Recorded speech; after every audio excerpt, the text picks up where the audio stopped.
way a sewing machine works, big picture, there's an upper thread and there's a lower thread. We're going to take care of the lower thread first by winding a bobbin. We're going to take off our removable storage compartment and we're going to open the hinged door right here to reveal the bobbin compartment. And I'm going to take out the bobbin case, which is this metal piece right here. I'm going to grab the hinged latch and pull it out. And inside I will find a bobbin, which is essentially like a baby spool that we're going to fill with thread. When you are working with your machine, you have a few spare bobbins that come with the machine, but if you need to get more, you want to make sure that you get Singer Class 15 transparent bobbins. Those are the bobbins that are compatible with this machine, and these will make it sew the best. Once you grab your bobbin, we're going to set that aside for now, and we're going to go into our storage compartment and find our spool cap, our thread spool cap, which looks like this.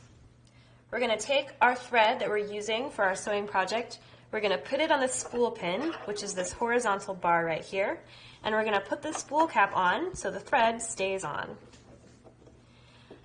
If we look at the top of our machine, there are some diagrams showing the thread path for winding a bobbin, and they're actually shown with a dotted line. So the very first stop is this thread guide right here. We're going to go right into the thread guide, like this. The next stop is this piece that looks like a screw. This is the bobbin winding tension disc. You want to take the thread and you want it to go under the head of the little screw and above this little washer. So it's kind of like flossing. You want to get the thread right in there under the screw so that there's a little bit of resistance or tension on it when you pull on it. We're going to take the tail of the thread and we're going to look at the bobbin and find the holes in the flat sides. There's no top or bottom, it doesn't matter which side that you choose. You're going to take the tail of the thread and go up through one of those little holes. So we're going into the hole from the inside of the bobbin and then coming out the top. We will hold onto the tail and we'll come over here to the bobbin pin. This is for winding a bobbin. We're going to push the bobbin down, it will snap in place, and you want to make sure that you push it all the way down on the bobbin pin.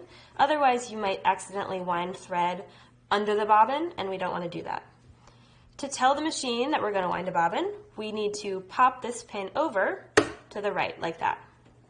Once you do all those things, you're ready to start winding. So you're going to hold onto the tail above and out of the way, make sure you don't let go of it, and we're going to push on the pedal.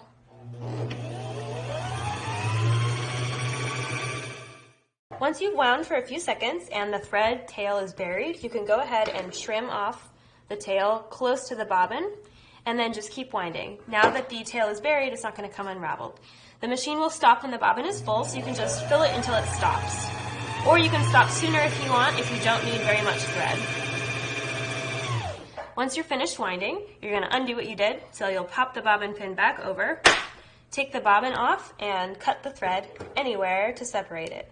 Now you have a beautifully wound bobbin. We're going to put that aside for now and focus on the upper thread. So before we thread the upper thread, there's two things that we need to check. We want to make sure that the presser foot is up, so the presser foot lifter is up. That's this lever right here. I want to make sure that that's in the up position. The second thing to check is the take-up lever. You want to make sure that little silver hook is popping out of the top of the machine. And if it's not, you can turn the hand wheel towards you until you see the take-up lever sticking out of the top of the machine. Once those two things are set, you can start threading. Just like with the bobbin, there are numbers and little diagrams on the machine to help you remember where the thread goes. So the very first stop is the same, so it's this little thread guide right here. Then we're going to go behind this white piece. We're going to go down in this channel where there's a number 2. We're going to do a U-turn around number 3. For the take-up lever, we're going to mimic exactly what this arrow at number 4 is doing. So we're going to start on the right, we're going to go back, over, and forward. And it's really important that the thread gets into the front of the take-up lever, so you want to make sure that that happens, that it catches into the front. The last stop before the needle is a little thread guide right above the needle. It's a horizontal bar. The easiest way to get the thread in there is to hold it horizontally and think of it again like flossing and just slip it right over that bar so that it's caught behind it. This machine has an automatic needle threader, which is pretty awesome. It's going to help you get the thread through the eye of the needle.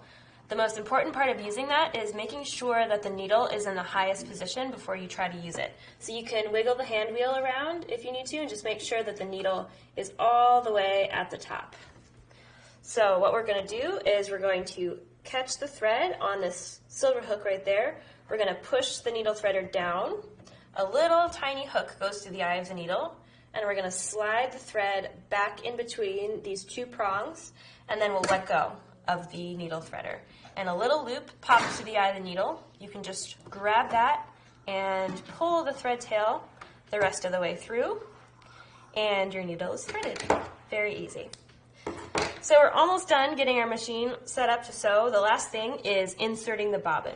So we have our bobbin that we wound. Now we need to put it into the machine. So your hinged cover should be open from when we took out the bobbin case. So you're going to grab the bobbin case and you're going to hold it with the little finger pointed up at 12 o'clock and the open side facing you. You want to hold the bobbin so that the tail of the thread coming off makes the number 9 shape. So if you imagine the thread tail is the stem of the 9 and it's kind of coming down off the right side of the bobbin. And holding the bobbin just like that, we're going to drop it into the case. And there's a groove that you need to find that's on the edge of the metal bobbin case, and you want to pull the thread into that groove under the metal tab until it snaps into this open space right here. So you want to hear it snap, but you also want to visually make sure that it's centered in this open space. It's very important. After you get it in, you can pull on the thread just to make sure you have it in right. The bobbin should spin clockwise as you pull on the thread. Now that we have our bobbin in the case, we can put the case back in the bobbin holder. So you want to hold it still so the little finger is pointed up at 12 o'clock.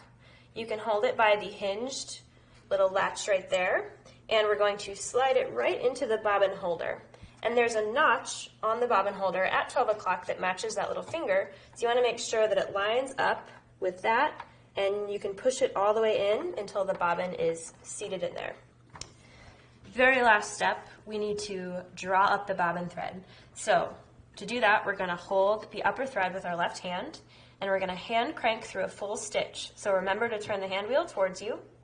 We're going to turn this until the needle goes all the way down and comes all the way back up. And if you pull with your left hand a little, you'll see a loop pop up. This loop is the bobbin thread that was just pulled up by the upper thread. So we're going to grab that loop and pull it the rest of the way through to finish the threading process. Then we can put both tails together, slide them under the foot. We're going to close everything up. We're going to put our removable storage compartment back on, and now our machine's all ready to sew. Once you're all threaded, it's time to do a little test sewing and just make sure that you threaded everything correctly. We are going to set our stitch with the stitch selector dial right here. So there's lots of different stitches that your machine can sew, and here is a sample stitch out of all of them. You have your straight stitch and zigzag stitches, so the more common ones. You have some hem stitches, you have all the decorative stitches, and you have a lot of stretch stitches as well. The way that you select the stitch is with this dial, so we're going to go with a normal straight stitch for a test swatch. And you'll notice that one stitch is black and one is blue. So if we jump up here to the length dial, we want the black stitch to be selected, so that means we're going to pick a number in the black range of numbers. And a good number to pick is between 2 and 3 for a regular straight stitch. If you did ever want to access that blue, you would just turn the length dial over to the S1, and S means stretch, so those are all the stretch stitches. So we're going to put this back to 2.5. And we're going to jump up here to the width dial. So this is the other aspect of the stitch you can control. For just a regular straight stitch, we're also going to have that between 2 and 3. And you'll notice there's a little icon that's an oval with a dot in the center. So this is showing you that this is the center needle position. So this is what you want the width setting to be when you're using your straight stitch. So we're going to grab a little test piece of fabric, and we're going to give it a go and see how it looks. So I'm going to put my test fabric under the presser foot, and since I'm ready to sew, I'm going to lower the presser foot, and I'm going to use the guidelines on the right side of the foot to make sure that I sew straight. So I'm going to just pick one and follow it, push the pedal, and go for it.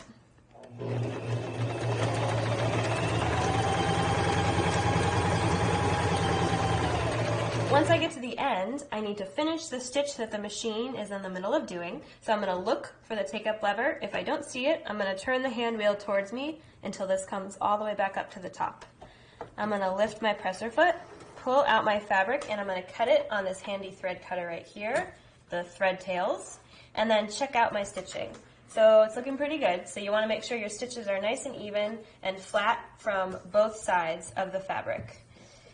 Some examples of stitches that didn't go so well are these two right here. So if your stitching looks a little bit loopy on either side or just a little bit wonky like this, then you probably just need to rethread and just give it another test.